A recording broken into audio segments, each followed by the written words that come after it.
Hi reading buddies! Welcome back to Storytime with ERS Play. Today we're going to be reading a really exciting book about opportunity, about justice, about a little girl who loved to read so much, probably as much as you, and turned her career into something that was so amazing that inspired a whole generation. We're going to be reading I Am Sonia Sotomayor. Let's get to it. I Am Sonia Sotomayor, written by Brad Meltzer and illustrated by Christopher Eliopoulos. I am Sonia Sotomayor. In Spanish, that's Yo soy Sonia Sotomayor. I was born in New York City, and my family came from Puerto Rico. I learned to speak Spanish before I spoke English, and my family called me ají, which means hot pepper, because I was always jumping around and finding trouble. My mother used to say, she learned to walk at 7 months and ran the very same day. Even when my mother or my abuelita, my grandmother, dressed me up, my clothes would get wrinkled. Ribbons never stayed in my hair. You're already a mess. What should we do with her? There's nothing wrong with her, just too much energy. One time, I got my head stuck in a bucket while I was trying to hear what my voice sounded like inside. Sonia, what have you done now? Hello in there. I also loved making up games, jousting like a knight with my little brother on my back. Charge! Crash! Sonia, what have you done now? One of my favorite places was my abuelita's apartment. Entering her home was like going straight to Puerto Rico. Once a month at abuelita's, my mom and my aunts would make sofrito, a spicy sauce. As they chopped peppers, onions, and tomatoes, I'd sneak to eat them right out of the blender. Sonia, what have you done now? Te vas a enfermar. You'll get sick, you can't eat it raw. The grown-ups played lots of music and games too, like dominoes. Tu estás ciego? It's right in front of your eyes. One of my favorite moments was when everyone would go quiet and my abuelita would perform for us. She looked so glamorous. We'd all be mesmerized as she read one of her favorite Puerto Rican poems by Jose Gautier Benitez. To know it, you need to see it in dreams from afar. To learn how to love it, you need to leave it. I understood what the poem meant. I had so many dreams. When I was little, I used to imagine myself as the hero of my favorite book series, Nancy Drew, Girl Detective. Nancy was a master at doing puzzles, and no matter what got in her way, she could figure things out. She lived in a big house and solved crimes with her dad. Since he was a lawyer, he'd give her all the best hints. Country club for dinner, my little blue roadster. I can't wait to be a detective when I grow up. In my neighborhood, dreams like that rarely come true. There weren't any detectives who looked like me. This is where I grew up. It's the Bronx, a neighborhood in New York City. Pretty different from Nancy Drew, right? We didn't live in a fancy house. We lived in a small apartment. My mother was a nurse, so I knew some Puerto Rican nurses, but there was only one Puerto Rican doctor. At the stores where we shopped, there were a lot of Puerto Rican workers, but few managers or owners, and even fewer lawyers and detectives. It wasn't that my Puerto Rican neighbors didn't work hard. People aren't poor because they're lazy. My mother worked long hours to pay our bills, but sometimes where you live affects the kind of opportunities you have. If you live in a nice neighborhood, like Nancy Drew, you can go to schools like this. That looks nice and safe. But if you live in a neighborhood like mine, you get a school that has fewer supplies and it isn't as safe. Welcome to the Bronx. That definitely isn't nice. My mom worked extra hours so she could pay to send my brother and me to a more respected school where we get a better education. But even with a good school, my young life was still pretty complicated. When I was 9 years old, I was diagnosed with diabetes, a disease that means your body keeps too much sugar in your blood. You'll be okay, but you'll have to get a shot every day. I was strong, I could handle the shot. Something even harder happened later that year. My father died. It was like an earthquake in my life. My world started to change and felt very scary. One of the ways I found comfort was doing what you're doing right now, reading. I loved books. Books gave me a rocket ship, not only around the world, but through the world. This book that a doctor lent to me was my favorite. It was filled with stories of Greek gods and heroes. In that book, I learned that my name was a version of Sophia, meaning wisdom. Those days were hard for my mom. She had to pay for 2 kids all by herself, but it didn't slow her down. She ordered us a full set of Encyclopedia Britannica. When it arrived, it was like an early Christmas present. 24 volumes in our house on every topic? I got the M's, mitosis, meiosis, Mendel's Garden of Peas. Tell me, that's not in these books. I got the F's, fauna, Florida, Florida. You've got to get your education. It's the only way to get ahead in the world. Each book was so heavy. It was like we lived in a library. The books were expensive too. My mom struggled to make the payments. But with encyclopedia, the world expanded before me in 1,000 new directions. There was another reason why my mom continued to change. My teachers.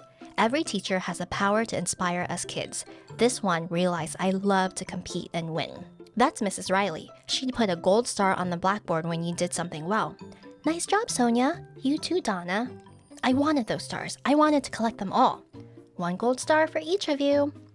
The first time I got an A grade on my report card, I made a promise to myself. I would add 1 more A each time. With grades like that, I was on my way to becoming a detective. Did that mean everything was suddenly easy? Not in my neighborhood. Where we lived, if you didn't lock up your bike, it usually got stolen. And if you walked down the wrong alley, someone might try to beat you up. Once I found my little brother surrounded by bullies, so I walked over to protect him. If you're gonna beat him up, you've got to beat me up too. My sister was tough as nails. That didn't mean I couldn't be hurt. One day I was reading about diabetes. It said that people with diabetes like me could be a doctor, a lawyer, an engineer, even a teacher. But because of my disease, you can't be a police officer. What? If I couldn't be a police officer, I couldn't be a detective, which meant I couldn't be like Nancy Drew. I was devastated, but I wasn't defeated. I quickly found a new role model on a TV show. He was a lawyer named Perry Mason. He used his smarts in the courtroom to figure out the truth behind each crime. This man is innocent. He must get justice. So the lawyer is the hero? Perry Mason was definitely the hero of the show, but I was more fascinated by a different character. The judge.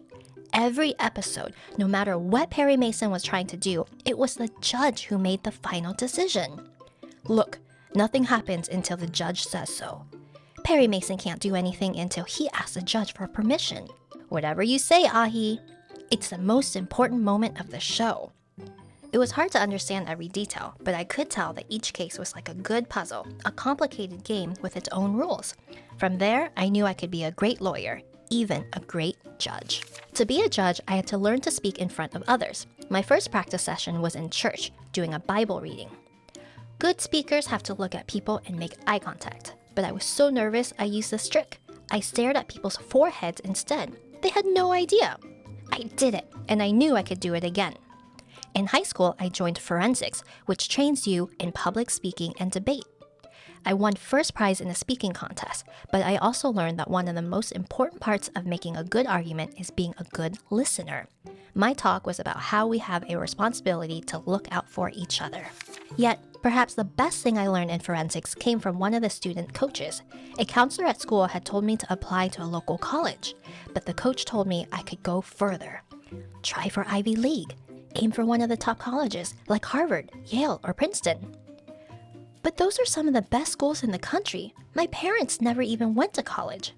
It sounded impossible. I didn't think kids from the South Bronx could go to fancy schools like Princeton. But like my abuelita's poem said, to get what you want, you must dream it. What are you doing, Ahi? Applying to Princeton. I was valedictorian of my high school class, but would they accept me? I got in! I'm going to Princeton! Yay! Princeton seemed like a different planet. Most of the kids here came from wealthy neighborhoods and fancy schools. They were used to skiing trips, tennis lessons, and vacations in Europe. I'd barely ever left the Bronx. Whoa! Sonia, what have you done now? I'm not exactly sure, Mommy. That first week at college, I couldn't sleep because I heard a cricket in my room. Sonia, it's not in your room, it's outside, on that tree. In New York, we didn't have trees outside our windows. Even though I got really homesick, I again found that books made me feel better. Here in the Firestone Library, I saw just how much knowledge there was in this world.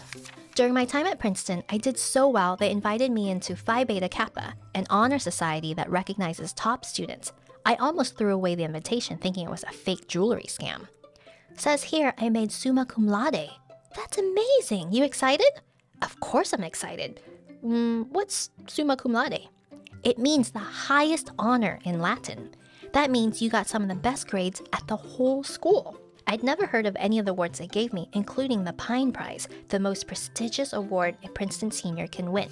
To some people, athletes or astronauts are heroes. To me, the best action hero was a lawyer. That's what I wanted to be. So after graduation, I went to Yale Law, the top law school in the country. A lawyer's job is to help people. You can use the law as a force for good, as a way to protect the community and to help people make peace. During my third year at law school, I walked by a meeting that was offering free snacks. I was a bit hungry, so I stepped inside, stumbling into a presentation that would change my life. I know lawyers can make a lot of money in a law firm, but I'd like you to consider a public service job where you can help other people and seek justice in a courtroom. Seek justice in a courtroom? That's what Perry Mason used to do.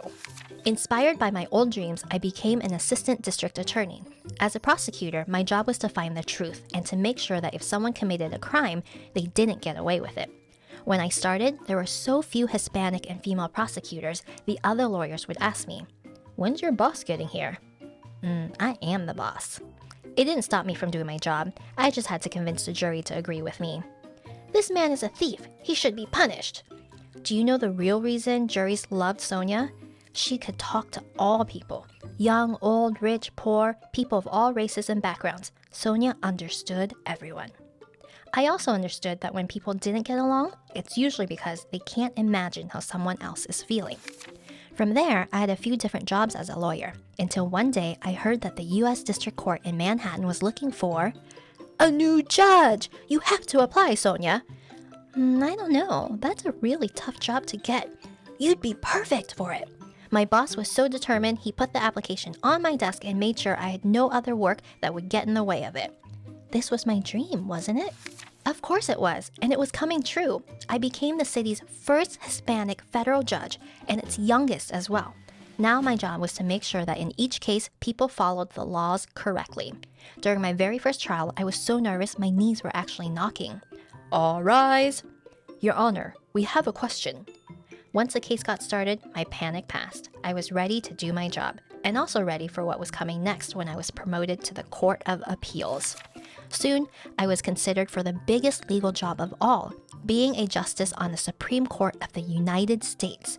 That's the court where the most important cases are decided. The justices are the ones who make those decisions. I was worried that the job would change my life, but a friend told me, "Sonia, this is not about you. This is about the little girls, the boys, brown and black, who live in poor communities around the nation. They can dream bigger if you are on the Supreme Court."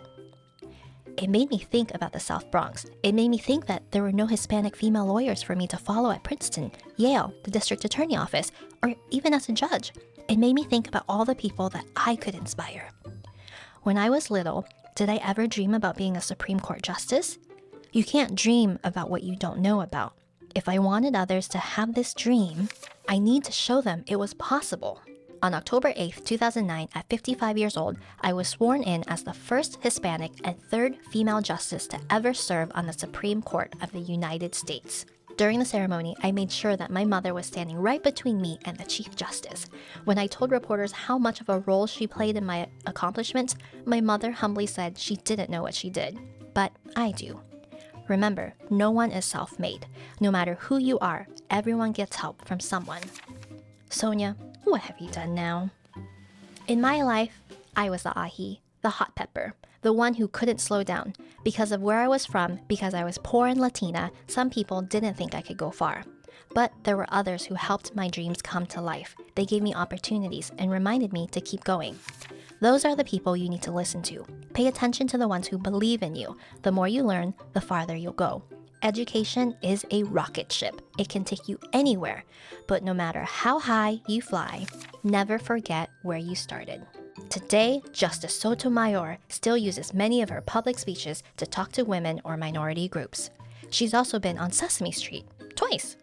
Justice Sotomayor tries to end each day asking two questions. What did I learn new today? And what act of giving did I do today? If she didn't learn something new, she reads. If she didn't do any giving, she sends an email to someone she cares about. Don't worry about whether your dream will come true. A good dream will always stir something amazing inside of you. Whether it's in English, Spanish, or any other language, our dreams are often the same. A loving family, kind friends, a safe place to call home, and a chance to reach our potential. The world outside your window is a starting point, but there's so much more beyond that. Read, study, do right by people. No matter where you're born, there's no limit to what you can accomplish. I am Sonia Sotomayor. Yo soy Sonia Sotomayor. I am proof that with opportunity comes justice. The end. Wow, what an amazing adventure. The one thing I learned from this book is to remember that no one succeeds alone. All right, you guys, if you like that, go ahead and hit that subscribe button and we'll come at you with more stories from ERS Play. We'll see you soon. Bye.